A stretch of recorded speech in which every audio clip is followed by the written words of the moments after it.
Cheers, everybody, and welcome back to episode 54 of your favorite late night Friday night hash cast. It is Variables, and we are your hosts, Superior Buds, Pedro, and myself, Frigroli. How are you guys doing tonight? Cheers, guys. Doing good. How about you? Doing well. I'm ready to rock a dab, but just got to remind everybody you can find us on Twitch, YouTube, and X, and of course after the show on Spotify and wherever you get your podcasts. Do a little something different tonight. Kind of a new studio, but this isn't so new for those of you guys that have been following me around. You've seen me here once or twice before in front of the big old bear. But I'm gonna smack a raspberry parfait dab, and I gotta say something about this raspberry parfait, guys.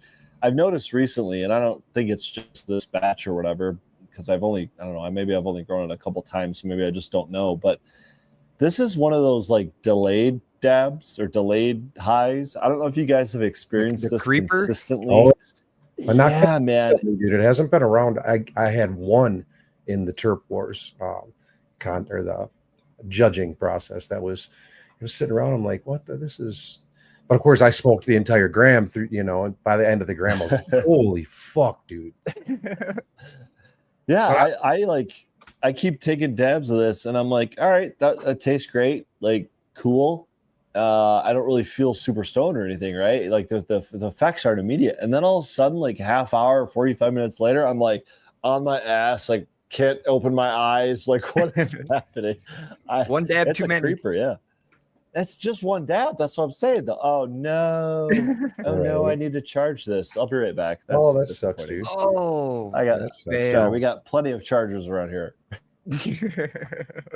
As far as how I'm doing, I was just telling Bugsy, I got a little bit of maybe a bug. My voice is going. My sinuses are a little fucked up, and yeah, it's that weather change, man. Dude, it literally when I was up elk hunting, it obviously got cold, and then I had to come down off the hill to check on plants and whatnot. And it had snowed down here, down low. Now when we hunt, we're 3,000 feet higher. But ever since then, the dryness and everything, and Hetty Boy and I are realizing that being in our cold room as much as we are, 3-4 days a week or so, 8 hours a day, it's so dry in there. Just so dry, which might be another topic we can talk about with somebody at some point in time regarding humidity levels in a cold room, press room more importantly than a washroom. Give me your initial thoughts on that, because I hadn't really considered humidity. Obviously, temperature is a major issue when it comes to cold, washrooms. It's definitely a comfort. Not so much when it comes to the hydrocarbon lab, but when it comes to humidity, do you want to have it low? Is it beneficial to have it low? Does it matter at all? I mean, originally I would have said, yes, it matters. Keep your humidity low. But why? Just because of the condensation and the moisture, in the. That's what I was going to say. Low might be the wrong term. Not too high. Relative? I would agree. I mean, we're not talking 15, 20. Well, because you get that dry fucking nose when you're in the cold, and if you're 0% humidity, it's brutal. But you just don't want shit dripping off your everything. We were talking about bringing in one of those evaporative humidifiers, because it's not putting moisture mist into the air, Yeah. So we were talking about maybe bringing one in and keeping it like 40%, maybe just enough to. I run 50. Yep, just in the middle. It's just easy to manage. Yeah, it's definitely taking a toll on our fucking sinuses back and forth. Well, I imagine that running the air conditioners as hard as you have to keep it as cold as you have to relatively dries out the room, right? Oh, big time, dude. Yeah, big time. But you also have to keep in mind we have water going everywhere, though, too. Right. True. So, well, there's a difference. See, here comes the variables. There's a big difference between your personal grow at home and your personal, I should say, processing lab at home versus a commercial processing lab. Because our washroom is completely separate from our press room. Our press room only has hash and only presses rosin. So Well, I have different. Well, I have different settings for depending on what I'm doing.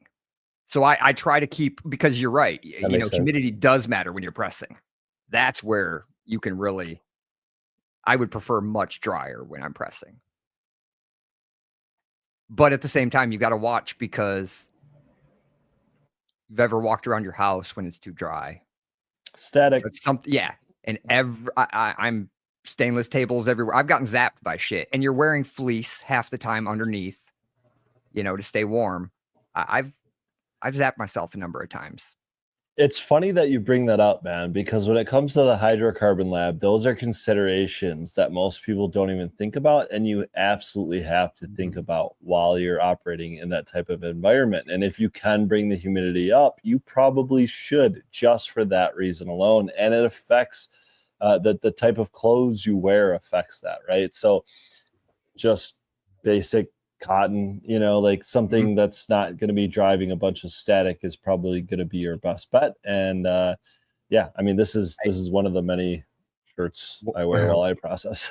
For one of the larger automotive plants, I designed a paint booth that was a zero overspray paint booth. We recycled all the overspray down, basically through what looked like a giant bong. We bubbled it through water into bags to catch all the particulates, but it had to be a blast room because it needed to, if it was going to explode, it needed to explode away from the people, so you have 3 walls that are easier to collapse, and then 1 wall that's against the factory that is much more structural. But yeah, when you went in that room, you grounded yourself, you wore a strap, you wore specific overclothes. Static is a nightmare. Was it a C1D1 environment, or was it just gosh, I don't kind of okay, because it's been I know they build those rooms pretty impressively, but I think to C1D1 standards would be surprising, I guess. But why not, I guess. There were a lot of standards for it, I mean, because of accidents, but and whoops, unions. Yeah, I have no input here. I've had no issues with static electricity problems at all.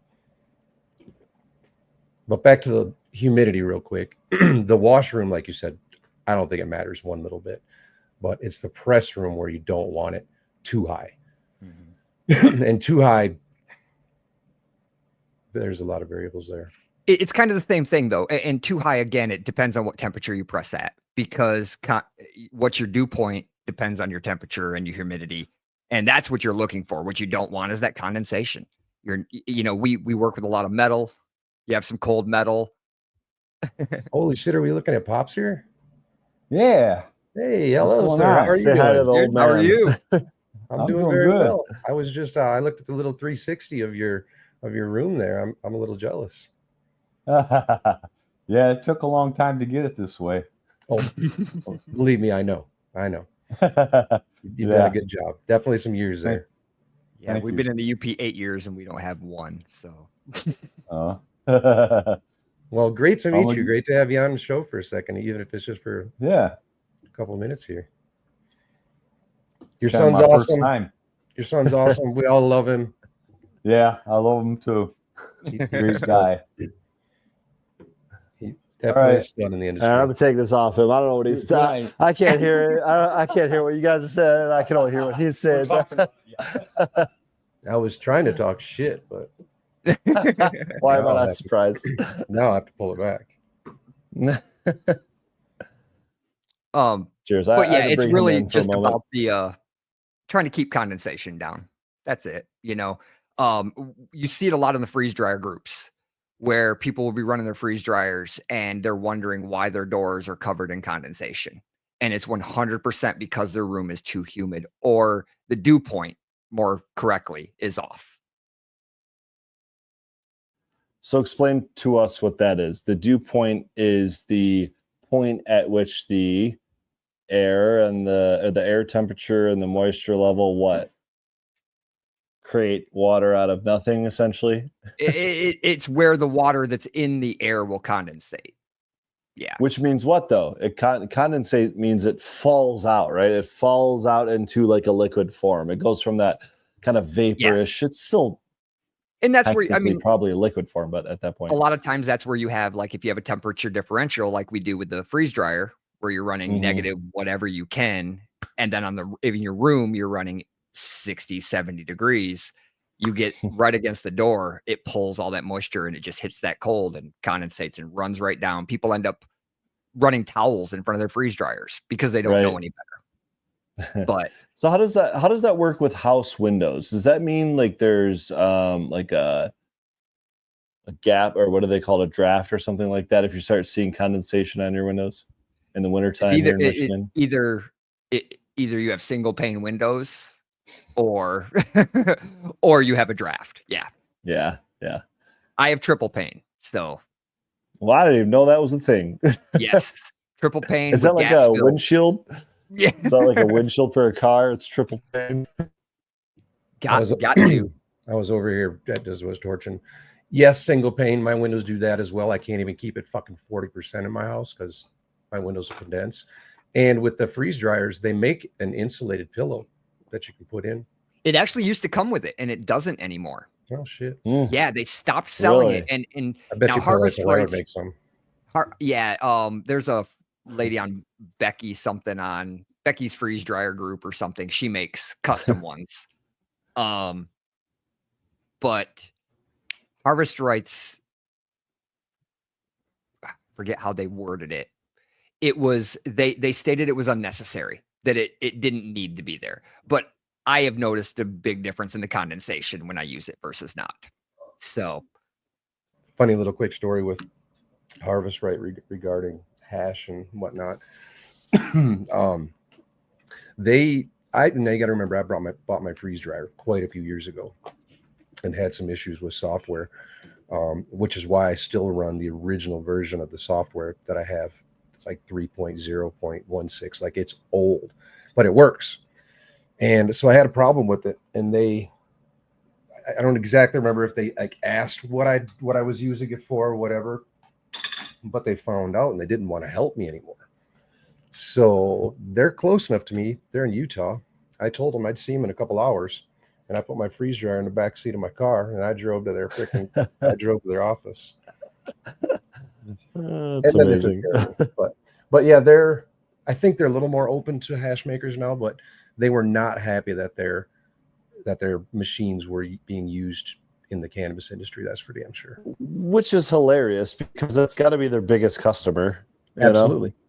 Which is why I think they've kind of turned the page now, where they're much more. Originally, we weren't their biggest customer, though. I would agree.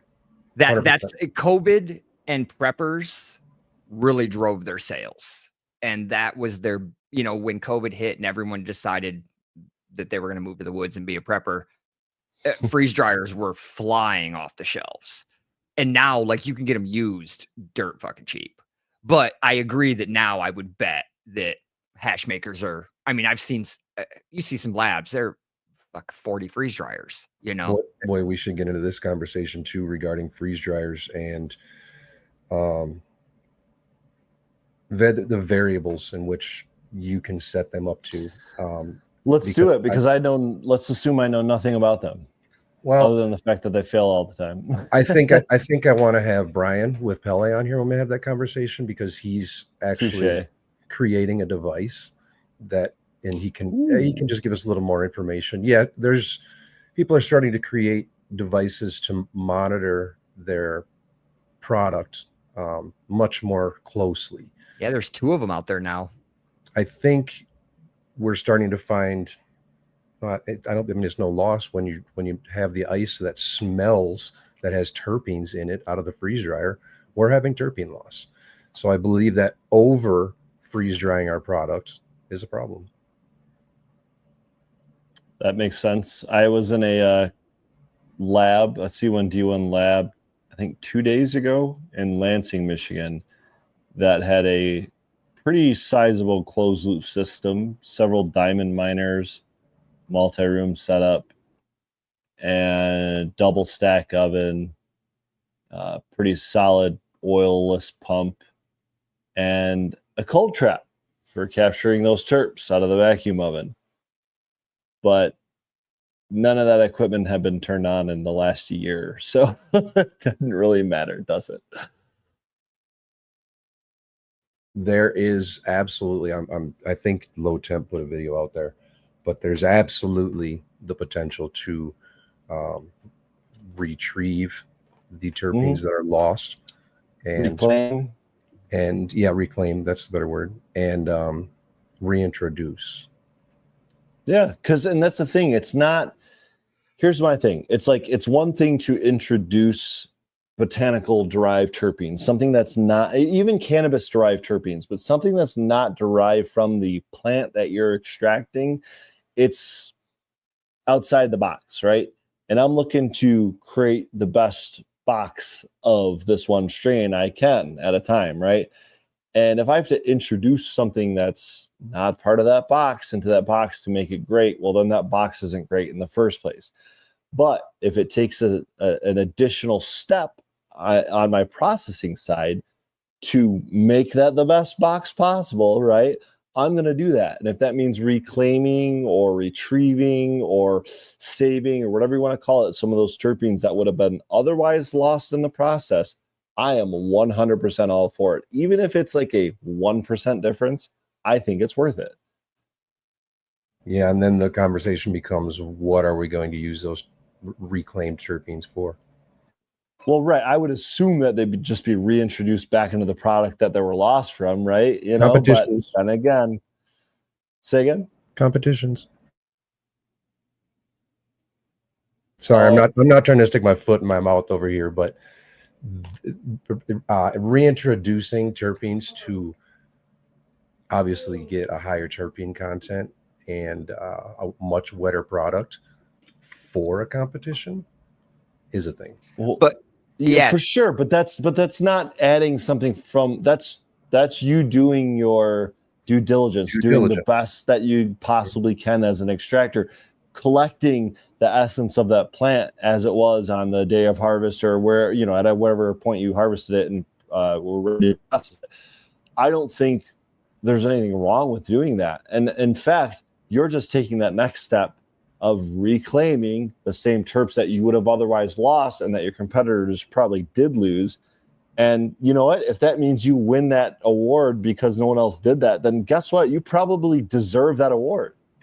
Yes, definitely. It's not like you're taking some whatever brand terps of Blue Dream and just throwing it in your hash and calling it Blue Dream hash. You know what I mean? That's where the problem is. What about if I run 2 strains, 2 cultivars, and I reclaim from both? And then I take the reclaim from both of them and put it only in one.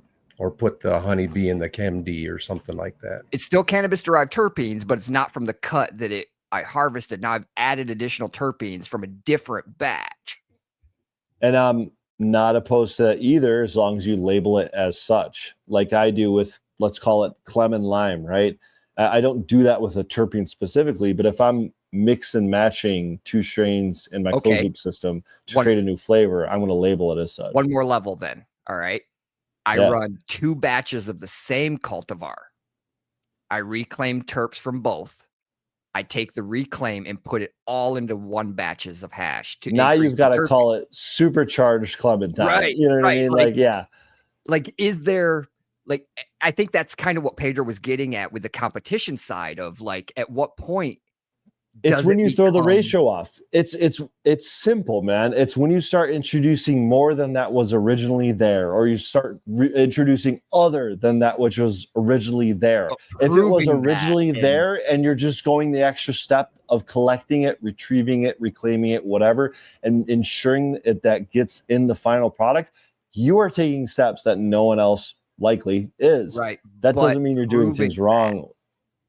Well, okay, but yeah, proving any of this, I mean, good fucking. See what I mean? It's a point of fucking argument. It's a point 100%. It is big time. Well, sure, but we could argue about anything. You know what I mean? But like, at a certain point, you just got to trust the. This is where you get into that, where like Pedro and I could enter the variables, the exact same cut into a competition. But if Pedro's has 3% more terpenes, everyone's gonna be like, "Whoa, that was such a better grow." But what if he just double collected the terps and it's still from the same cut? Is it cheating? I don't know. But In a competition setting, I would say yes, it's cheating. But from a consumer standpoint, I would say it's trying to give You're just a better product, right? So exactly. Where, I don't know where you cut that at. How do you compete? Well, I guess it's up to the I think it's up to the person who's running the competition. That person has to set those ground rules, right? Because if I just say, hey, here's a rosin competition, bring your rosin, you know what I mean? And there's no standards. It doesn't say it has to be single source, doesn't have to be one strain, doesn't have to be one whatever. Then yeah, I mean, you're going to have that. And easily I could just walk in with a gallon of lime skunk terps and a gram of lime skunk THCA and say, fuck everyone, you know, but like that's not 98%, you know, that's not what I'm trying to represent. Exactly. So yeah, that's basically why I brought it up. There's a lot of variables. Exactly. Mm-hmm. There's a lot of variables that come up when you start really digging into that. You know, if you're literally doing 1-to-1 at home, whatever.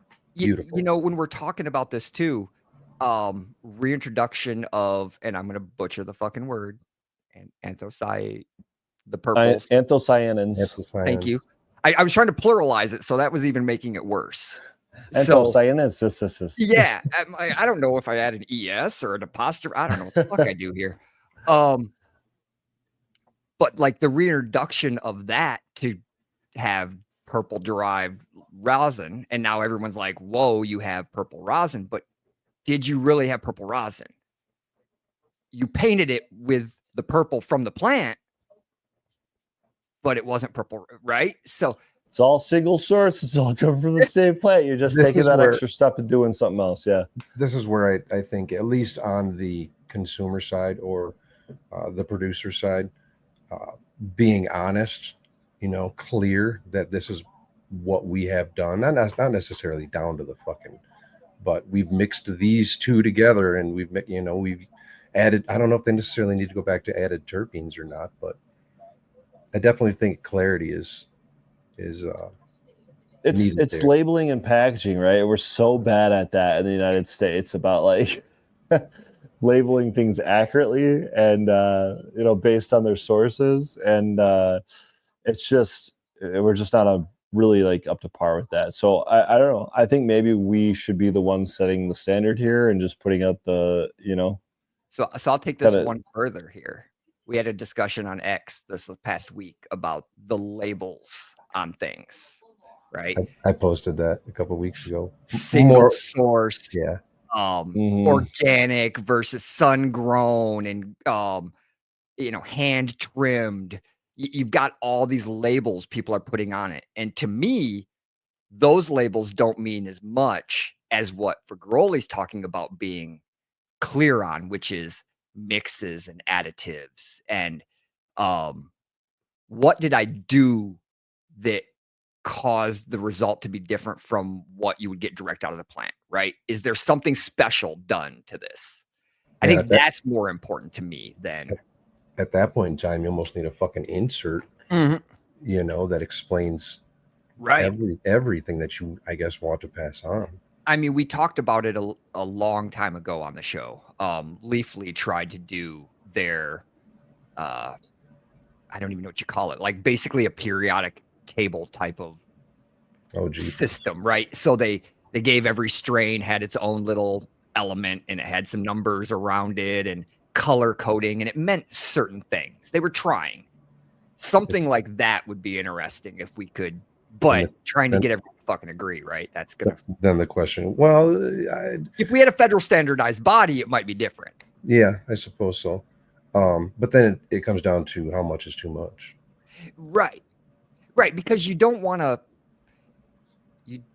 add, like I said, labels that don't really matter, but you also don't want to miss those ones that do matter.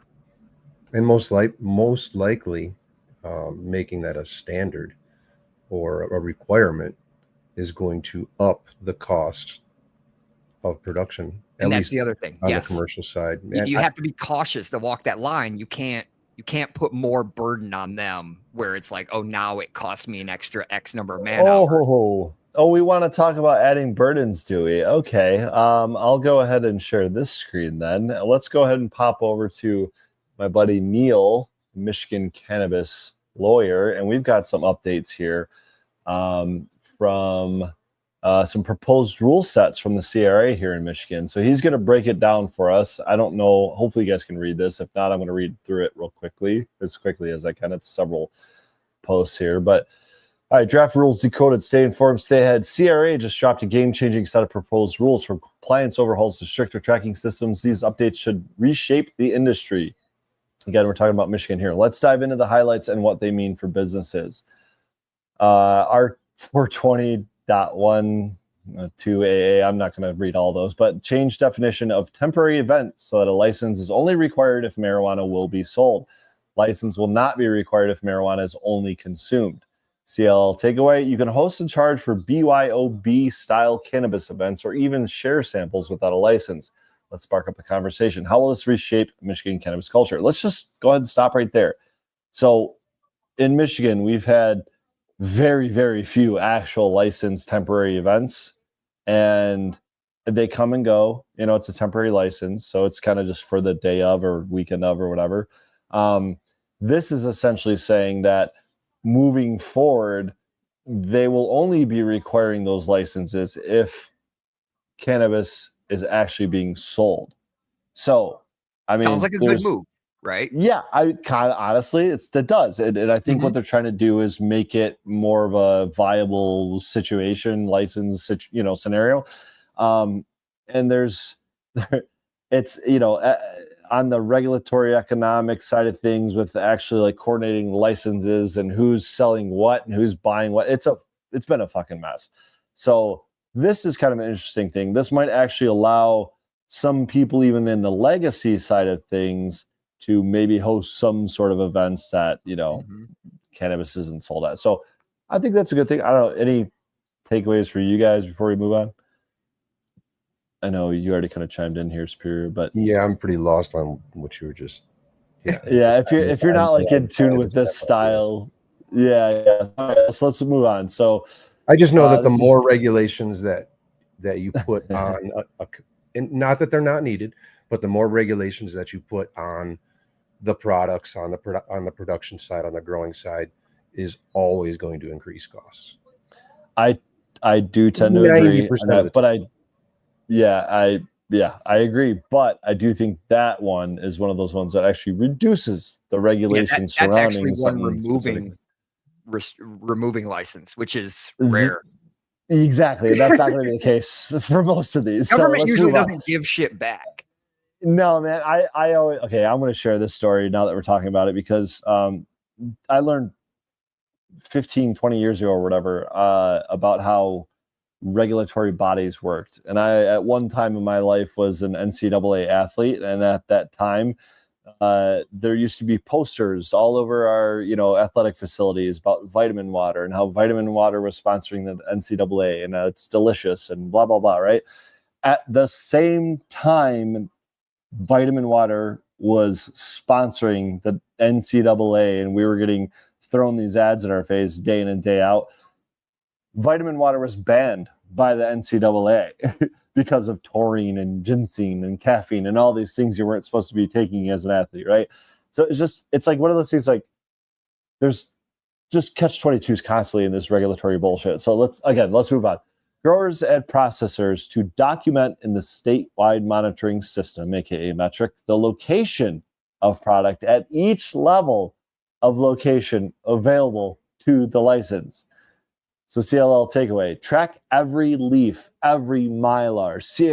CRA wants growers to document the exact room locations for all products. Could be good use of RFID tags, no room for errors, quite literally.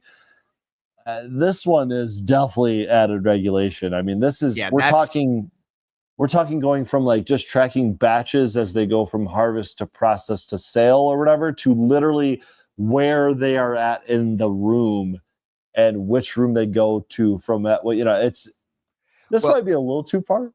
Well, yeah, I don't like that one, but I do operate that way. So right. That's what my software does. And I know that that's what you're going to end up having to do. So his talking about RFID might be too far because that's going to add cost. You're going to have readers everywhere. And all kinds. Big time. Yeah. So I mean, a tag on every plant. Talk about metric tags being expensive. Exactly. I mean, you already have metric tags. So what you're going to find is you're going to find people getting tells on and simple handheld scanners, excuse me, that they can write cheap software on.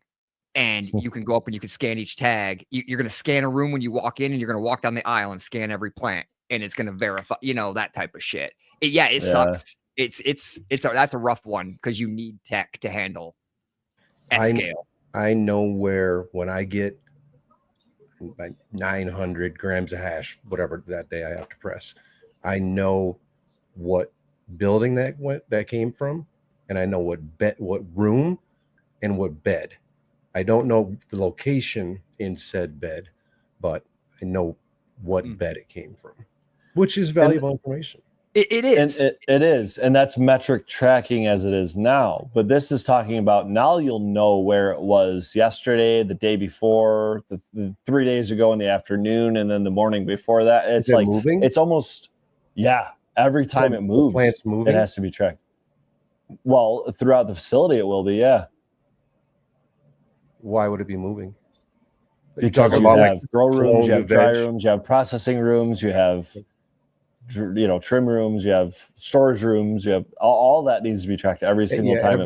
Every time it moves. Yeah, every time that we move a product for whatever reason, we have to document it in metric. Say where. There you go. So we're catching up to you then.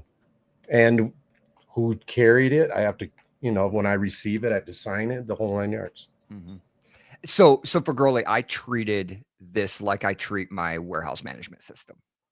Mm-hmm. And so I built what I've already built for massive warehouses, except for cannabis plants. So I expected this. I feel like this is data, though, also that the facilities are going to be able to use. I've gained a lot of insights from running multiple plants in the same spaces and different spaces right next to it, having the data from end to end and being able to compare, because my environment's pretty well dialed in. Everything's the same, but if I have a blip, what does it change? And that type of stuff. Being able to track, is one half of my room different than the other half when I run plants. Yeah, but this isn't for purposes of plant health or anything like that. Oh, I know, simply but variable of tracking. I think that's an addition that the facilities are going to have to utilize because they're going to be forced to do this for regulation anyways. And so as a side effect of tracking it, you're going to have that data. So you might as well start using data scientists and analyzing it. But this isn't tracking that's going to help you on the data science level of plant growth or health or success. This is simply where it is. If you also know what your room status was during all those time periods. Yeah, but we already have those sensors.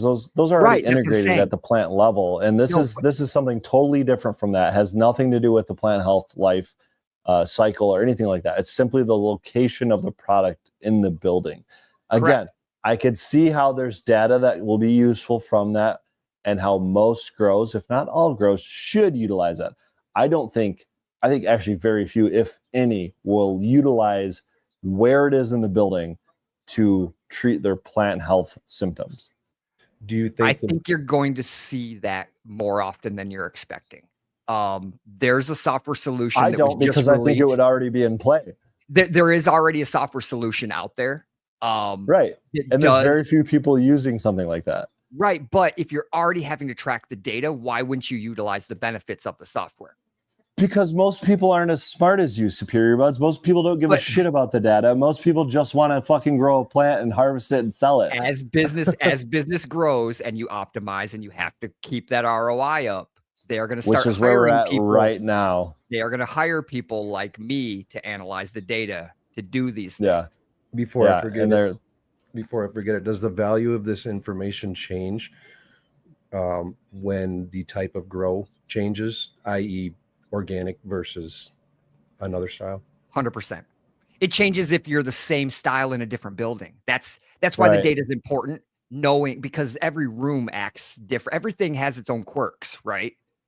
And that's what this data can give you is, hey, do I have half of one of my rooms that's producing worse than the rest?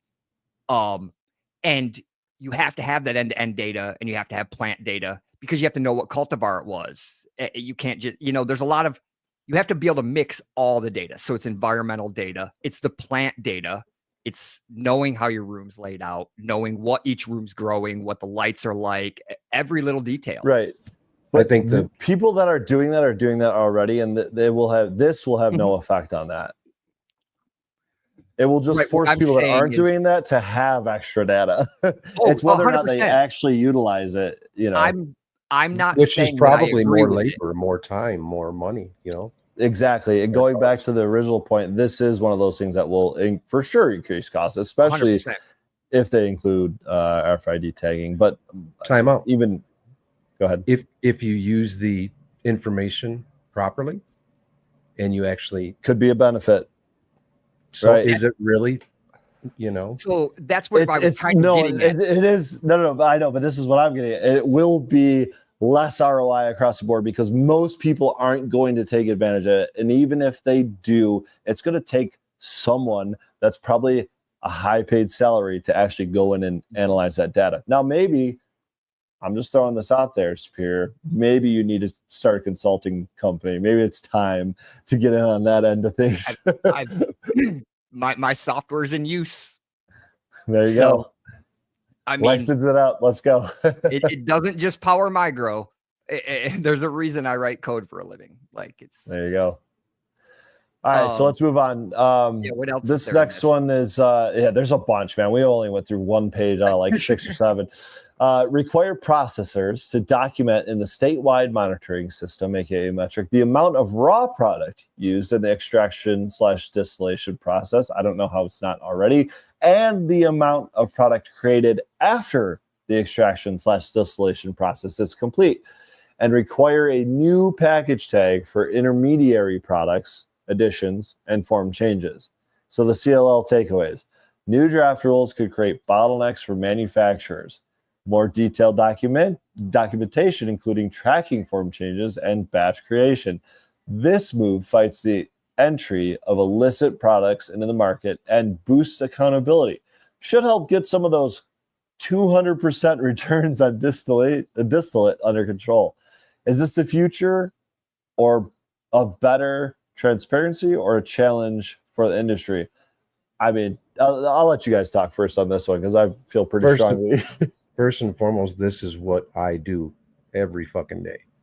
I know exactly how much comes in, and I had to transfer it, and I know exactly how much I produced, and I know exactly how much is waste, i.e. the bags after I'm done pressing them, and that becomes another tag. The waste, the bags, the pucks we call them, becomes a tag, and the rosin becomes a tag. Now we can also separate it down to the grade and create more tags, but we decide not to at this point in time. Superior thoughts? I'm surprised that that's not already a requirement for Michigan. Right? I no wonder we're having so much distillate going in the back door. I'm thinking through the software, and I'm like, wait a minute. Like, I remember this part. Like, I'm trying to figure out why we don't do this in Michigan. Yeah. I know. I don't understand this. Like, you already, as a processor, want to do this. I mean, Pedro, I do it at home, right? I do it on my fucking whiteboard, but I do it at home. Right. Yeah, absolutely. It's just absolutely. It's basic. The one thing I will say is the intricacy of the requirements is a little tedious and is a little bleh. And there is bottlenecks. There is definitely bottlenecks. I would definitely love to see lower cost, better technology for this type of shit and eliminate. The manual entry drives me fucking nuts. Yeah. That's what I don't like about a lot of the metric system. I just don't like how much data they ask for. There's too much of it that could be easier if they, but again, that goes back to what you're saying, you know, increase costs and all that, but you can actually reduce labor costs for data entry for a little bit higher upfront cost. Right. So, but data entry is, you know, it's a $12 an hour job or whatever the minimum wage is nowadays. You know? Well, Pedro, how much time do you spend for each batch doing the required entry? I mean, we have Google. We have a shared Google document, so it's all tied in. So when I receive my hash in my press room, I match my inputs with the washing results. So it's all, I don't know if I'm explaining this correctly. No, I get you. Yeah, you're basically building out a spreadsheet, right? Yes, we are building out a spreadsheet. So the information of the wash, the percentages, all of the weights, everything is all right there, down to the micron screens. He gives me the percentages of everything, because we want that information. Totally. And then I have to enter it into a spreadsheet, which takes me a minute maybe. And then Heady Boy has to create tags and obviously label jars. And I would say per batch, no more than 5 or 10 minutes. Okay. And a batch is anywhere from 600 to 2,000 grams of hash. And does that include all the entry into the metric system? Yeah. That's so. Yeah. So have you guys automated that then through the Google Doc? Is that what? No, that has not been done yet. So is so when you said Heady Boy creates the tags, is he going into metric then and actually? No, that goes to the next department, and they create that. So see, that's kind of what I was getting at is you're going to send Superior into a spiral. Yeah, I know. What are we talking about? I know. There's the point labor is it does add a little bit of labor, but we've streamlined it down to right. You know, so it's not taking your labor; it's taking someone else's lower cost labor. Right. Most likely. Ish. Yeah. Yeah. Compliance. That's what a compliance officer is for. They take care of all that shit. It's not a low cost position, but it's a trustworthy one. I enter everything onto the spreadsheet just like I would at home, and I do nothing with the metric. That's why all the intricacies, all the details, don't take it yet, because I have to. It's the point to the viewers is that, number one, this should have already been done. Period. And metric is a pain in the ass to deal with. So what I would love to see, like from your standpoint, even if your job is a bag comes to you, you grab a scanner, boop, it's already transferred to you. Now everything's in metric. Then you do your job and you go over and you go to your scanner and you say, I just produced 6 100-gram jars. You hit a button and a printer there kicks out all your labels. You bump. You scan. And now everything, that's how, I mean, you've got to understand, like my warehouse receives about 180,000 products a day and ships 180,000 products a day. So moving things in and out has always been a passion of mine. You got to move it fast, you know, and it sucks when you have to pause and do something. Granted, you're not doing it directly, but in most smaller businesses, that's the processor's job, is sitting there doing that. And it's not what they want to be doing. No one wants to do data entry. I don't even want to do fucking data entry. And then you really got to just look at ROI, because transitioning to something like that, it would not be cheap.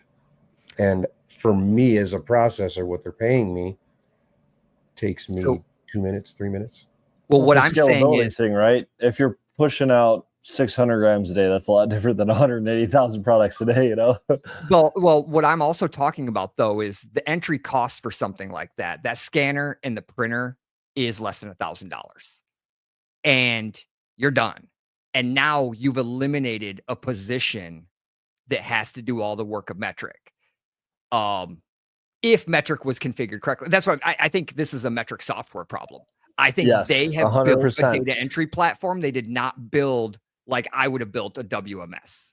Yeah, they need someone like you in there actually that understands not only the product but the process. Like I think they have people in there that understand one or the other, but not both. And they have a legal team. METRC is taking over the country. We just re-signed for another 5 years with them. Like this sucks. So this is a lot like. So I did a lot of work in the mortgage industry too, in the software side. And what you end up with is a legal team that tells you what you have to do, because there's a lot of legal in mortgages, just like there is in Canada. Right. So the legal tells you what you have to do, and the developers are not good at putting that together. Like developers translating it. Yeah, developers make ugly programs, and that's what METRC reminds me of. It's a developer driven system. 100%. Man, I don't know how you would present that and promote that, but that there is definitely a need. You say your UI sucks. Well, no, what you do is you present it in dollars. You say, you know what? Here's how much METRC costs you up front, and here's how much it costs you per year in salaries and labor. And then you go, here's the upfront of this solution, and here's the negligible yearly. So that would then require you to go to them. The standpoint I was saying is, how do you advertise? How do you? Well, that's what we're talking about, is like METRC is taking over. I mean, they're a monopoly. Yeah, they don't have to advertise. Yeah. No. So getting into the market is tough because METRC is signing deals, multi-year deals with states. Mm-hmm. Yeah, you have to go to METRC and you have to sell it as this is going to increase your ROI, and you have to tell nothing to the customers about it. You just keep charging them. And you know what? You charge them more because you increase their capabilities, yet you decrease your labor. Yeah, that's how you sell it. Yep. It's not going to be cheaper for the state or the processors or the growers or anybody but METRC. But hey, that's where. All right, let's move on. This last one on this page is, well, inevitably about what we're kind of talking about. Goodbye to abbreviated package tags. It says the CRA proposes full tag numbers for product tracking from raw materials to intermediary forms. Is this a step forward, or is it overkill for business? Drop your take. So I don't know. What do you guys think? Again, this seems like the last one. It's like we're abbreviating numbers. Why are we not putting the full fucking number on there? What are we doing? I don't see any difference in what it's going to do for them. It's just a longer tag, right? I mean, yeah. Oh God, we have to thermal print another centimeter on our, like tag. Another 6 characters. So we're literally, if I'm understanding that, we're literally just cutting numbers off of.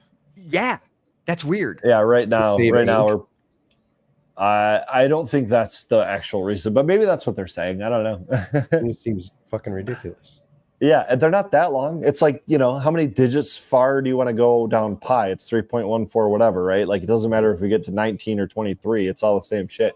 Well, and that would be also a size of the operation. They would potentially not require as many numbers if you're not growing as many plants, right? I think METRC numbers are standardized to length, right? Like, yeah, there'd probably be like a 000, then 291. Right. It's something silly, but still. Nonetheless, it's a digit. It's supposed to be a non-repeating thing too, right? So that two places aren't generating the same. Yeah. So there's an algorithm around it, which is why they can cut some numbers, though. That's also why they can cut some numbers. We do the same thing with like MD5 type hashes in computers, but it's still not a good idea. I mean, you put. I know what's right. Like we're talking in computers bits, but we're in printing, I guess labels. We're talking. It's just not that much. Yeah. And we're talking for a batch of labels, not even just one label. My bottom line thought of it is it just seems ridiculous. Period. Yeah. Well, yeah, it seems ridiculous that we're not already doing it, right? Not that we have to do that. Like, yeah, that it seems ridiculous that it's being abbreviated anyways. Yeah. Okay. Yeah. I agree. I just want to make sure we're on the same page. Like, all right. Who came up with some of those original fucking rules? Holy shit. I've never heard that abbreviated tag one. Seems very sloppy. It does. There's a bunch of small groups that got together and kind of proposed the rules for each individual license when it came time to licensing these 7, 8, whatever, 9 different types of licenses in Michigan. And each one of those groups got to kind of like suggest their own rules. And then those all got put into a blender, and out came what the fuck we have now, which is the MRTMA or whatever. Freeze dried it and pressed it. And this is what we got. 100%. I'm just really, this is all Michigan, right? Yeah. Yes. Yeah. This is all Michigan. I'm really surprised at how far back you guys are. It is when you start looking at these rules, it's like, oh, no wonder this is going on. No wonder there's so much bad product. No wonder there's such a low price because of backdooring from Cali. And you know what I mean? There's a lot of things we can talk about down that rabbit hole, but let's just get through this document here. This is the second post from Michigan cannabis lawyer, my buddy Neil. He says, the CRA just released groundbreaking set of proposed rules that could redefine the cannabis industry from stricter tracking to major compliance changes. These updates aren't just tweaks, they're potential game changers. Here are a few big ones. Require licensees who are creating any pre-roll product to have the product tested in final form after they have been placed into the pre-roll delivery system. This includes both raw pre-rolls and infused pre-rolls. Non-cannabis ingredients are not permitted in pre-rolls.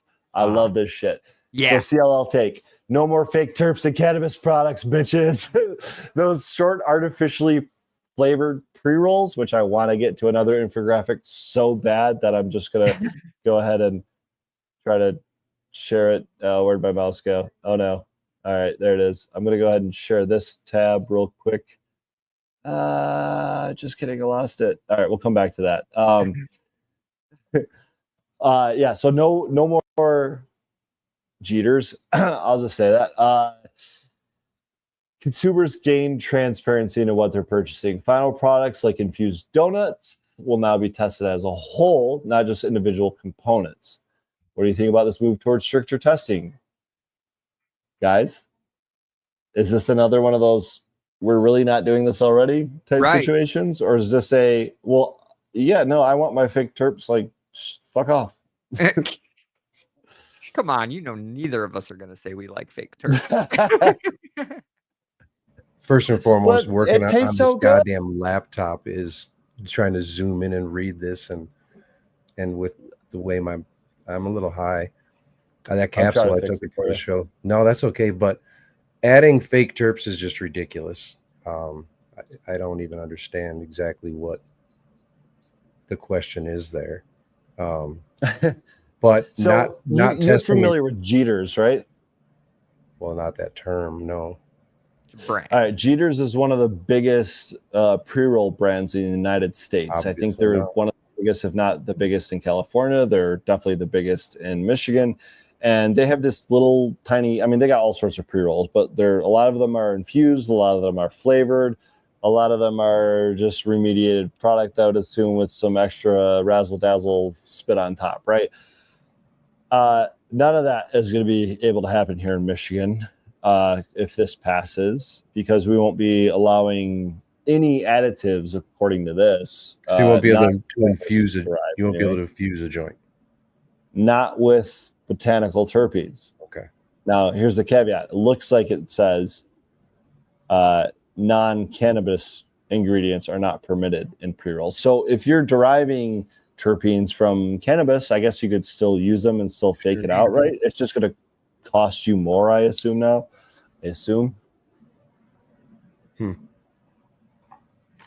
Again, this is one of those things to me. It's like, wait. You guys were testing the flour that you're putting in, which is all remediated bullshit. You were testing some hash you put in, which is just all dry sift collected off the floor.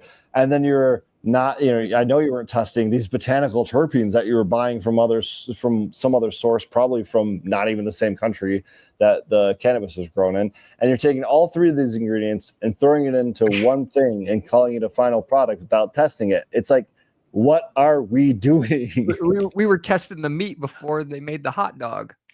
Yeah, I mean, I think it needs to be tested every step of the way. In its final form, or at least in its final form. Every step of the way is great for the growers. It's great for the processors.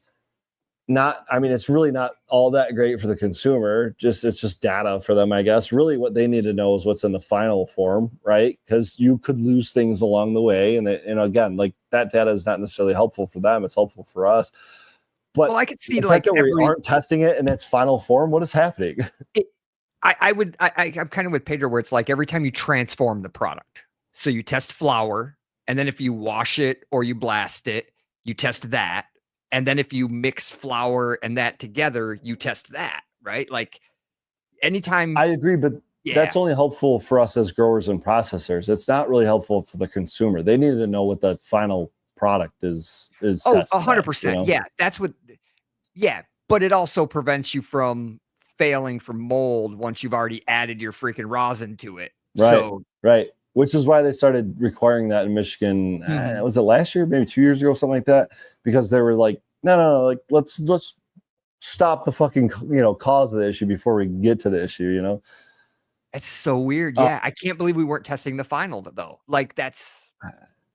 I knew that about pre-rolls because I was been in some processing facilities where you're looking at these bins of flour that's trim that's mixed with dry sift essentially, and it's like this isn't homogenized, guys. Like you shake this bin 3 times on the table and now all of a sudden all that dry sift's at the bottom. Like that's just how it works, So unless you're like constantly mixing this thing, pre-rolls, it's the worst looking. Like it's just such a you hate what?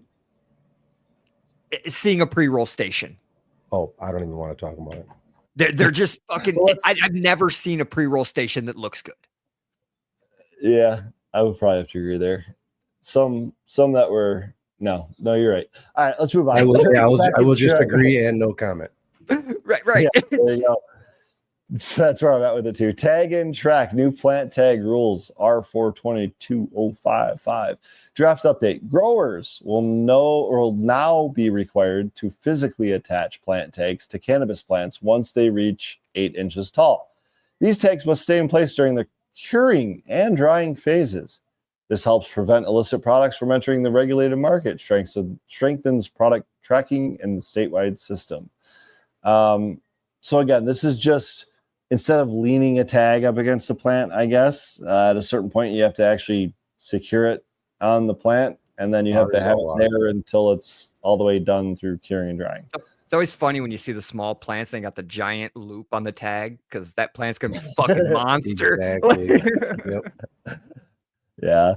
It's like it's really not on the plant. You could pull that bitch off and tuck it back in if you needed to. Right. Seriously, these oops, I broke a branch off, you know what I mean? Like, I don't know. This doesn't seem like too nuanced or too like crazy to me or anything like that. It just seems like, again, like this is probably just like dotting the I's and I was going to say it's crossing the T's, dotting the I's. Yeah, 100%. Yeah. It's making sure people aren't losing tags and using that as an excuse. Yeah, and it must be happening enough that this is something that they have to address. There's a reason that they tell you the coffee's hot at McDonald's, right? Yeah, well, we studied that lawsuit in my marketing class. It's fun. So let's go to, I think there's another one here. Maybe. No? Oh, I'm clicking on the wrong thing. Here we go. I tried to click.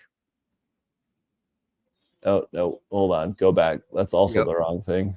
I like it's that you also tried to click. I mean, talk about great UI development. Yeah, gray on gray. I think there's a little arrow in there. All right, so this says require marijuana businesses, I love that we're still using the H, to adhere to recognized cannabis standards for general operations, quality systems, cultivation, processing, sampling, testing, and other cannabis standard practices published by an approved independent third party. Require marijuana businesses to keep and provide evidence of compliance for adherence to the published standard. So Michigan is stepping it up with new cannabis standards for operations, quality systems, cultivation and processing, testing, and more. Here's why it's a game changer. CLL takeaway. Boost trust. Consistent, high quality, safe products for all. Industry growth puts Michigan on the map for cannabis excellence. Fair and transparent. Clear rules equals better business and regulation. Innovation ready. Encourages cutting edge ideas and practices. More regulation ahead. Businesses will need to meet higher standards and provide proof of compliance. So GACP-GMP certified by ISO 17065 is coming. Don't get left behind.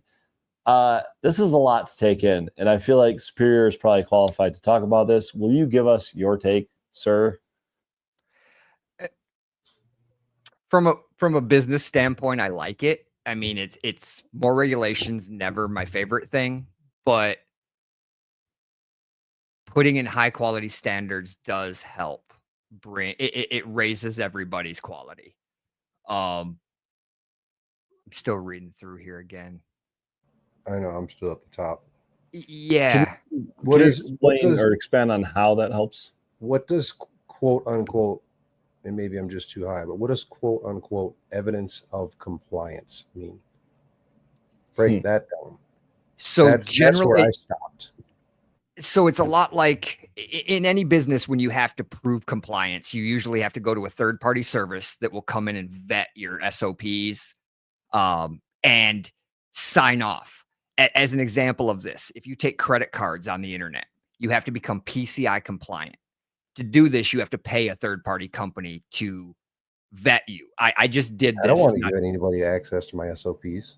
A compliance team, you will, though. That's what they want to know. They want to know that they want to know that everyone's following your SOPs. That's the other thing too. You know, do you have the rogue guy who just doesn't listen to what you say because you gave him extra access? As far as my knowledge goes, they have the ability to, I mean, at least come in and inspect, but the evidence of compliance, quote unquote, is catching me up. Yeah, I don't think with like, I mean, is the evidence the SOPs themselves? Sometimes. No, I mean, that's the standard at which they're comparing it to. Yeah, it depends on what your. So are they going to come? And I'm talking about multiple different businesses here, so I don't know what the standards for compliance are for this. Yeah, no, I'm just. But in general, there are times where you do have to provide your full SOPs, and like we have to provide every person who has access to every level and what they can do in our systems, and making sure that you don't as a good scenario for this. Do you have somebody who has too much access? As an example, they have access to product and they have access to METRC, where they could make product vanish. You know, you may have to start splitting roles. That's a lot. We actually don't. I don't know if that's intentional or not, but we don't. A lot of times it is very intentional as part of your security of the product, right? It's the 2-key nuke, right? For sure. It's an easy freaking, yeah. I mean, come on. We've all seen Half Baked, right? Where he just goes and forges the doctor's paper and goes and gets a pound of weed. Like you can't have that shit happening in your facility. Real close. And let me go here. If Fergoli's saying that evidence of compliance is not simply providing an SOP, that would mean that someone's going to come in and watch you work. Yes, that's why you have 90 days of footage on your camera so they can go back and fucking make sure you're complying, dude. Touche. I'm sorry, but this is one of those things where we're getting so far past where this should be regulated. I firmly, still to this day, and I've been saying this for 10 fucking years, this should be regulated somewhere between caffeine and tomatoes. And the fact that we have to go to this level of ISO compliance to get a product to the store shelf that someone is ultimately going to buy, mark my words, $1 a gram. We're spending this fucking much money on compliance for something that's going to ultimately be $1 a gram. I think it's insane, and I think we're going way too far with the regulation. I will half agree with you. So Are you real quick? Are you? I was going to say, are you being sarcastic with $1 or $2? No, fuck no, no. That's where it's headed. And if you think I'm wrong, wait until not interstate. Well, yeah, interstate commerce. Fuck it. Once we hit interstate commerce, that's what it'll be. Variable. Are we talking rosin versus resin? It doesn't matter. Well, no, I'm talking flour. I'm talking flour, not extract. So that could be $5 a gram. $1 a gram for flour. Yes, but it's already. I mean, even extract's already selling at $2.50 a gram. So maybe I'm way higher than I should be on the flour price. Maybe it's 10 cents a gram. You guys are selling concentrates for $2.50 at wholesale. Yeah, that's what we're going for wholesale in Michigan right now. Okay. So market, I don't know, $7.50, like $8. $5 is pretty standard for BHO. Ouch. And that's what I was getting at. Is do you think there's a difference and going to be a difference between my solventless processing and your you can get I have Bubble Man's hash rosin for $25 a gram. As a consumer, out the door. And that's, you can actually get it for 20 a gram. Is that rosin?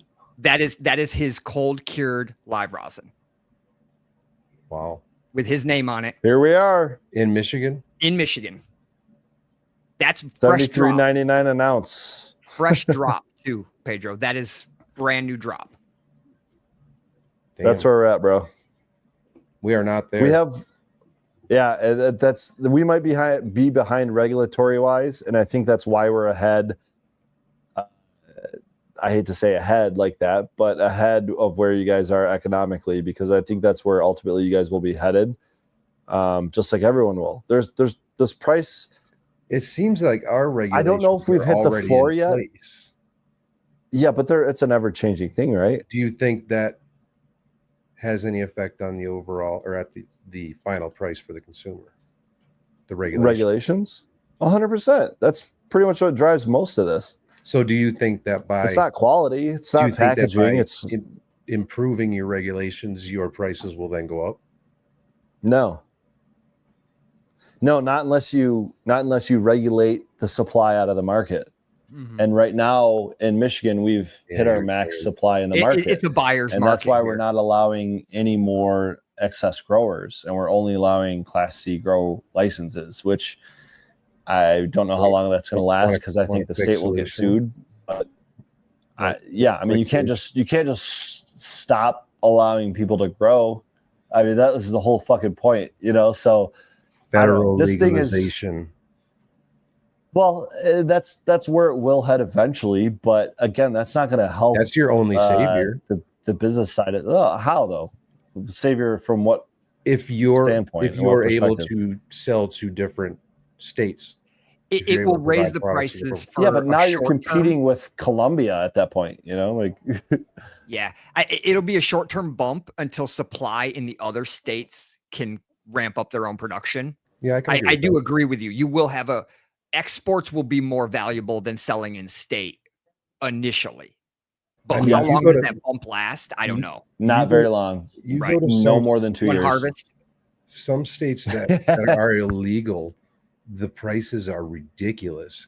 And when I have friends come from other states and they see the rosin, I'm like, yeah, this isn't very good. And they're like, dude, we don't even see product this good. So I think the price, at least initially, would definitely go up. Yeah, with federal legalization. But I mean, like Sheldon just said, Oklahoma is another one that is a mass excess of cannabis. Mm-hmm. You have land and you can get a license to grow there. Dude, we can't wash and press fast enough.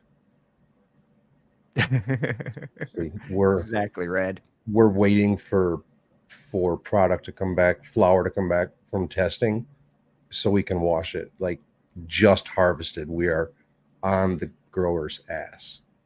And that's a good problem to have. And that's the difference between a connoisseur level product and a mass produced product, in my opinion. I would agree. Because that's the only thing that's going to keep certain tiers alive is the demand.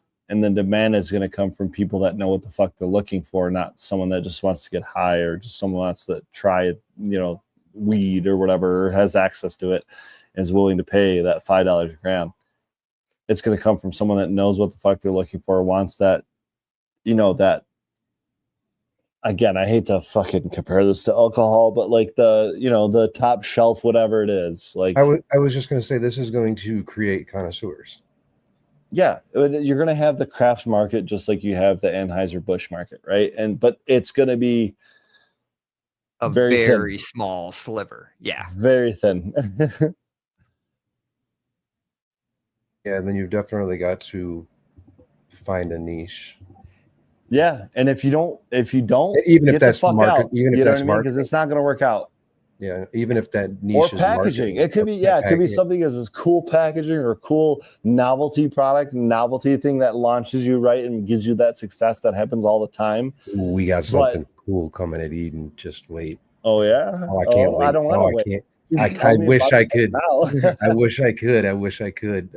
I've tried it. I've played with it. The device is could be. Just wait and see. Yeah. Yeah. Getting back to the ISO rules, what I was going to say, I kind of half agree with you. If you look at other businesses, and where I think they're screwing up with this is you need a cutoff. You need ISO level regulations for large processors. And I think that's where they should be applying those. I think that if they were to apply those to the MSOs or the, greater than 100,000 plants type of places, and then the smaller growers, the more, like you said, craft and such, doesn't have to go to all of these lengths. That would make much more sense. Do you think that like they will apply? Sorry. Yeah. Do you think they will apply these across the board, or do you think they will actually have some level of tier system like every fucking other industry does? That's what I know. That's what I'm thinking. I have not looked up this ISO. Because it's got to be like a 100, 500 employee type deal. It's got to be based on something. Maybe so I don't know if it's inventory. Yeah, there's got to be a line. This is not a cannabis specific standard certification. Yeah. Yeah, it is. It's a it outlines requirements. It's a manufacturing thing, right? Yeah, it's a manufacturing thing. So it should have tiers. But whether or not the Michigan CRA wants to apply those tiers might be up to them, right? Like, they could just say, hey, everyone has to be ISO fucking 17065 certified, like, regardless of what even license you have. It could just be everyone in the industry. And it's just like, at that point, we are just shooting for Anheuser-Busch and Walmart. Yeah, I was going to say that's nothing else. That's going to just create only large grows, or we're going to require only large grows. It's going to exactly small. It regulates out everyone else, and that's what they've been trying to do in Michigan from the start. So I wouldn't put it past them. But fuck me, right? All right. While he's looking up that standard, I don't know if you still are, but I'm going to move on to the next one. I think we go ahead. No, it's okay. It's a lot to dig into. I'm way too high to read that fucking thing right now. I read that first sentence about 3 times right there and was like, yeah, not right now. I feel that 100%. All right, so this is I think there's maybe one more after this, but let's keep pushing ahead, guys. Saw that one. CRA we did? Maybe we went backwards. Well, let's go. Was this the other one we went to? Yeah, okay. Yep.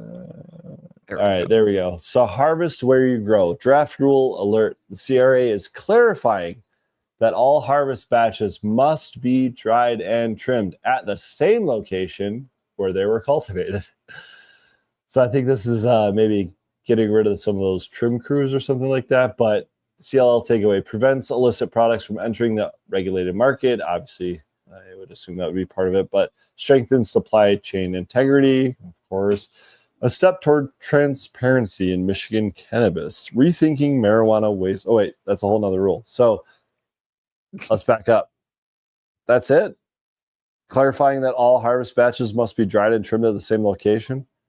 I again, that's one of those that's like, yeah, that's fine because it only really fucks really big people. So It's fair enough. I don't really care. Yeah. Fuck it. We'll move on from there. I like that. A step towards transparency in Michigan. Why does it only fuck big people? Because most people that don't have multiple locations, like harvesting. Yeah, most people that are smart harvesting small batches are just drying and trimming in the same fucking facility. You know, it's the people that have like 23 greenhouses up that I have 5 different grows and I have 2 different processing centers, and yeah. See the variable. And one of them is a dry room. Well, because we bring trimmers and harvest crews in to do this at the location. Right, but you're not moving the product to a different location. Exactly. Right. Yeah. So you'd be good under this. Yeah. Absolutely. And I don't know who is, but apparently it's enough of a problem. Has to be processed in the same location as well. Yeah, his takeaway. No, it doesn't say process, does it? Here. No, just dried and trimmed. Oh, it does. Oh, okay. Here. Well, we have grow licenses and processing licenses, so it has to be transferred if it's going to be processed at a different location, and then there's different sets of rules based on boundaries of properties and all that. But I won't get into that. But yeah, it's so. I do like his sentence though. It strengthens the supply chain integrity.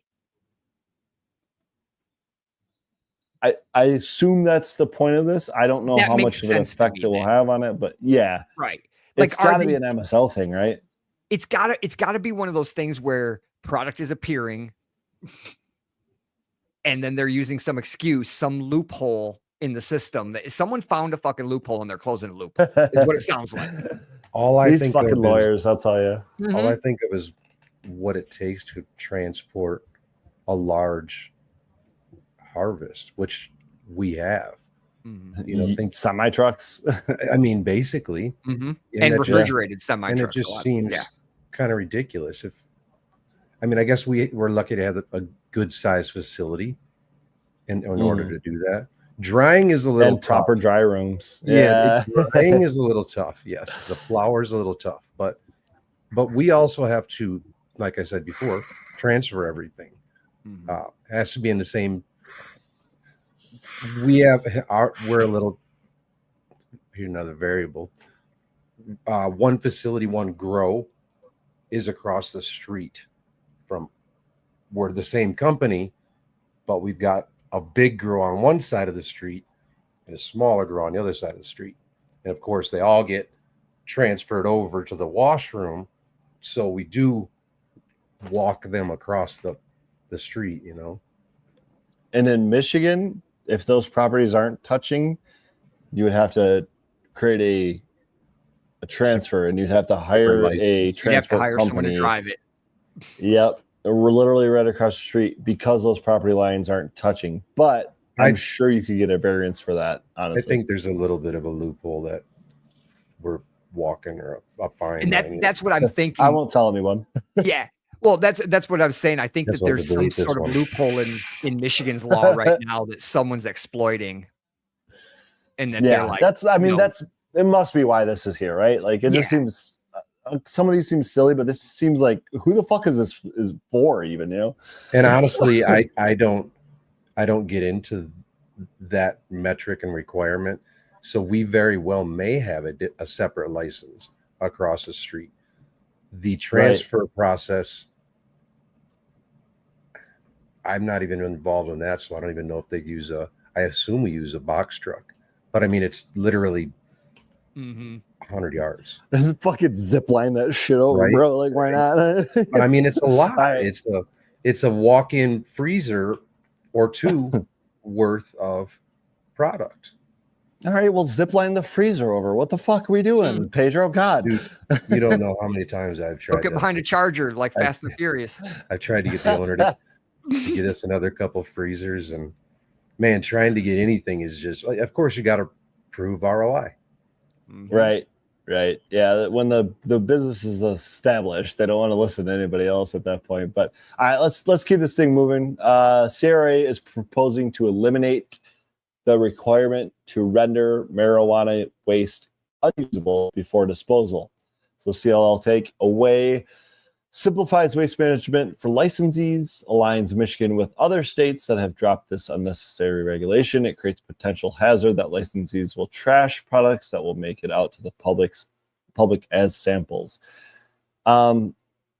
This is kind of not what I was expecting here, if I'm honest with you. So is this a step backwards?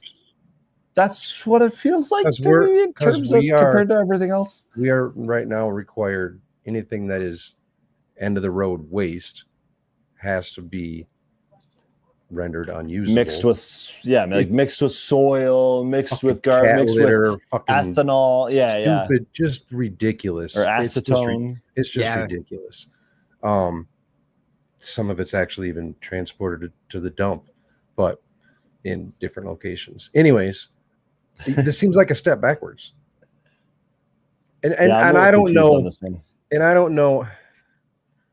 I mean, I've even now suggested that we use the waste as compost and stop wasting. Okay. So here's a good point there. If we're not rendering it unusable, maybe it's then considered. There you go. Compost your enemies. Nice shirt. So maybe we could use it as compost if we're not dousing it in acetone or mixing it with kitty litter or something like that. Maybe it actually can be a reusable product then.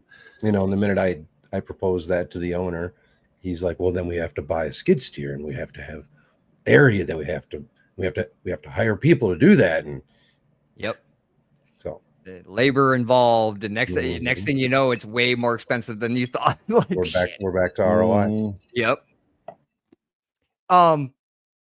It feels like going backwards. I'm leery of his potential hazard. I think what it probably does is creates trash pandas.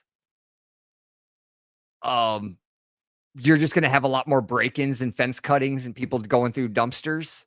Whereas if they know that everything you throw away is soaked in something disgusting, they're not going to do that. Yeah, that's what they say though, is they, it's unnecessary and it creates, that it creates a potential hazard that. No, that's what it's like. Well, they say that the hazard though is that you'll throw away good stuff so that you can give it away as samples because it's considered trash, and then you can just give it away. So he's saying the potential hazard that licensees will trash products that will then make it out to the public as samples. Which there's already regulations surrounding samples, so I don't understand why you have to trash them. You can still give them away. Like if they've opened that up, it's not the same way it was 2 years ago or whatever, where you literally couldn't give shit away. But I don't know. This is a weird one to me because it seems like they're trying to solve a problem where a problem doesn't exist. Right. A solution for no problem. Yeah. So the waste, are we just referring to processed flour? What if something is? It's going to be fan leaves as well. It's going to be everything, right? Anything that failed testing. Yeah. What if something is already in?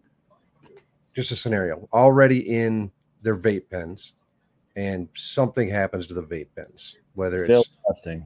Yeah. So now you have 5,000 already packaged vape carts. So now we're talking about disposing of not flour. Right. So now does that change? It would, under this rule, it would be the same thing. It would just be tossing them out. I can tell you that 99 times out of 100, if you talk to, well, they're not going to tell you, but there's very few business owners or stakeholders out there that are going to tell you to actually trash those things. So those are probably going to go somewhere. And I think that's where they're trying to get, I don't know. I think they're just trying to get like a documentation trail here. I'm still struggling to understand how this is helping. But yes, I think, Pedro, to answer your question, Doesn't matter if it was 5,000 grams of flour or 5,000 grams of fully packaged vape cartridges. It's supposed to go in the trash. Sure. And rendering them unusable would probably look a lot different if it was 5,000 grams of flour versus 5,000 grams of already packaged vape pens. Because I would assume you're going to go rent a what are those? A roller and just roll over like 5,000. You know, I don't know what you do at that point. Maybe have a sweet bonfire. I mean, I've definitely burned some stems and leaves and cannabis plants before that. I'm like, I'm pretty sure my neighbors are getting high right now. But once you talk about prepackaged, basically vapes at that point in time, how do you render that? That's what I'm saying. What do you just roll over it with like one of those construction like asphalt rollers? You know what I mean? Just flatten everything and then scrape it off the cement and throw it in a bag. We discarded hard drives. I mean, they bring out the industrial shredder and chuck right. That now you got to in. fucking pay someone. Right. Of course. So this is just regulation to pay someone. All right. I'm going to move on to the next slide before they're saying they're getting rid of that. They're getting rid of that requirement to force you to make it. Oh, good point. Good point. All right. See, you're going to be upset for nothing. Yeah. See, so they're getting rid of you having to call the industrial shredder. This is why I'm confused about this, because it doesn't really make sense. It's like, is there a problem? Are we solving a problem? Why are we even writing this regulation? I don't understand. Next, the CRA is evolving. Get ready. The CRA now requires new packaging tag for intermediary products, including remediated products. What? Yes. Did they just say remediated products? What's remediation? It's like giving products a deep clean. Products are treated to remove contaminants, meet strict safety standards. Why this matters? No nasty stuff on the shelf. Just because it's been quote unquote zapped clean doesn't mean quality should be hidden. Ensures products are clean and safe. Builds transparency and trust between businesses and consumers. CLL takeaway. With new tags, you'll know the journey your product has been through. Transparency for the win. The future is now. Okay. Is that what this is? Is this going to tell us whether or not a product has been remediated? Yeah. And if you look at the right-hand side, all remediated products must be tagged. If you suspect something, the CRA proposes an anonymous tip line for reporting suspected remediated products. Of course, then he says that's going to work out great. So it's not allowing remediated product. It's just informing the customer. Yeah. So it doesn't change anything. It's still going to be there. It's just now you're going to know. But is this an actual labeling law that we got in Michigan of all states in the United States of America that is benefiting the consumer? A labeling law? Right. I mean, that, like we said earlier, that's a label that I believe deserves to be on there. It almost goes back to be required. Needing a pull-out, an insert. Yeah, but you don't want it on a pull-out. You don't want this shit buried. Like, you want this in big fucking bold letters on the box. A giant R on there. Yeah. Do it like Canada and do, the black lungs on their cigarette packs and shit. This goes down to the road of literally what is remediation and how are you remediating, and is there remediation that's okay versus that's not? That's a great question. I mean, probably something that hasn't been determined here. Yeah. I don't like it myself. I won't smoke it, but the science says it's clean. I still don't fucking want to smoke it. You know what I mean? It's one of those, like, if I get an apple and there's a worm in it, I ain't cutting half of it off. But we still haven't defined it though. So what won't you smoke? Product that has failed testing in its life. What if it's never been tested? Ooh. Well, then I know the grower, because that's the only time that ever happens. What if heat is the only remediation method? No, suck my dick. I want real weed. Yeah, I'm just proposing. I don't like your rosin. Yeah. No, again, if it's ever failed testing, I don't want it. It's just. So I mean, and that's where they're kind of getting at, is label. And that's what remediation is. It's I failed testing once. I did a process and then right, and now I've passed. In Michigan, that's how it's. Do you then need to inform the method of remediation? It doesn't sound like you will. I don't think it matters. I think it's all this is about whether or not you failed once and then passed the second time and now you're on a shelf. I think that's all it is. And honestly, that's how it should be. That's how it should have been from the start. Mm-hmm. If you failed testing in the first place, I don't want to buy your product at all. Right. Like if you go in, you need to remediate it to make it a shelf stable, a shelf acceptable product. I want nothing to do with it, and no one should. If you go in and all the $5 grams all have the remediated tag, it starts to shed some light on some stuff. On the discount shelf. Yeah. Like, look, these are 10 for $100. What are these? Or 20 for $100? What is this giant bright orange label on the side? Yeah. Why am I getting a 10-gram baller jar for $30? All right, so let's get on to this last slide because I'm going to have to take off here. But this says biggest update yet with couple big sirens there. Allow the CRA to deny a license or license renewal based on civil judgments / court orders resulting from unpaid debt for work, services, products, or equipment provided solely in the cannabis industry. This is great. The CRA will add a field to the licensing application to collect this information. So again, this says biggest update yet. Pay your debts or lose your license. Under R420.11 parentheses I don't know however you say that. The CRA can now deny your license or renewal if you've got unpaid debts in the cannabis industry, whether that's work, services, products, or equipment. New field on applications to track this info. Transparency is key. Bottom line, if you don't pay up, you risk your entire business. Stay on top of it. What are your guys' thoughts on that one? It's a good one. How far is too far? Well, so here's the thing. When you're talking debts, you've already agreed on terms. If I'm a net 30 or a net 90 and it's 30 days and you don't pay, and we've got a 20-day grace period and that goes by and you still don't pay, and then 3 months go by and you renew your license, you can't renew. That's basically what this is. I love this from a business standpoint. It did say civil judgment, right? So you have to take them to court first. You have to get judgment against them. So the debt has to be far enough out that you're able to get a judgment. So it's not like you don't have you're not going to get blindsided by this as a licensee. Right. You're doing this deliberately and it's not like deals put in place where you're allowed to be, behind, or like this is strictly, once you get to that involving the court level, really. Basically. Yeah. They'll be pissed enough that you'll know before. Yeah. There's a lot of that going on in the industry right now, though. There's a lot of unpaid debts. And I think that will help a lot because the money has to trickle down. If you've got growers that aren't being paid, you've got a problem. If you've got fucking everyone, it's just middlemen who are not being paid, who are delivering product and they're paying. There's just all kinds of levels where everyone's fucking. It just gives too much leverage to the dispensary, and they're already the ones that are going to be running this industry. So let's cut that shit out.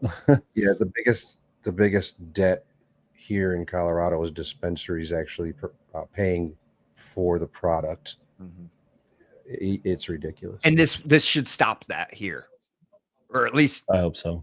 Yeah, if it doesn't stop it, it will kill the bad actors. It's shutting down. Yes, yeah. It's shutting down companies and I think I've mentioned this before, allowing the large companies in the state to acquire things that are already set up. It grows that are going to.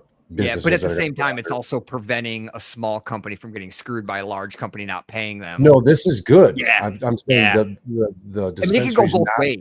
No, dispensaries not paying or shutting down anybody that doesn't have capital to stay alive long enough to wait for that debt to be paid. Exactly. And that's, I heard a lot of nightmare stories out of California of people waiting out the smaller people to go under, knowing that they won't have to pay them. And they've got the capital and the funds to fight it. So, yeah. Yeah, Kelly's not the only place. I'd have to agree too. I have to jet, but I don't know if you guys want to talk about this at all. I'm going to throw it in the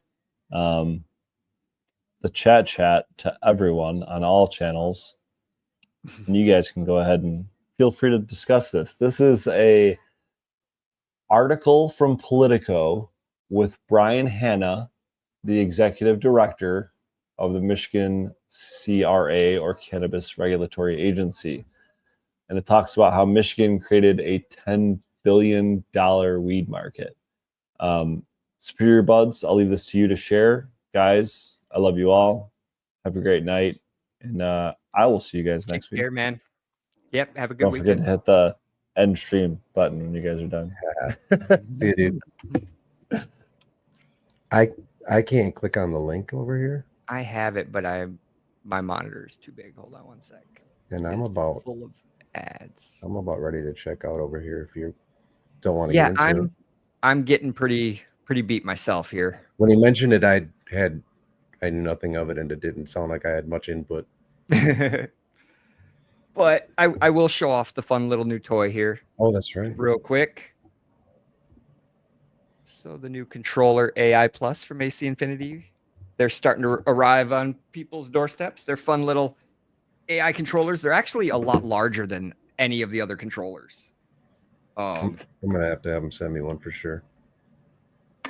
So much larger screen. That's not horrible, yeah. And a lot of the ports on the bottom. Wow.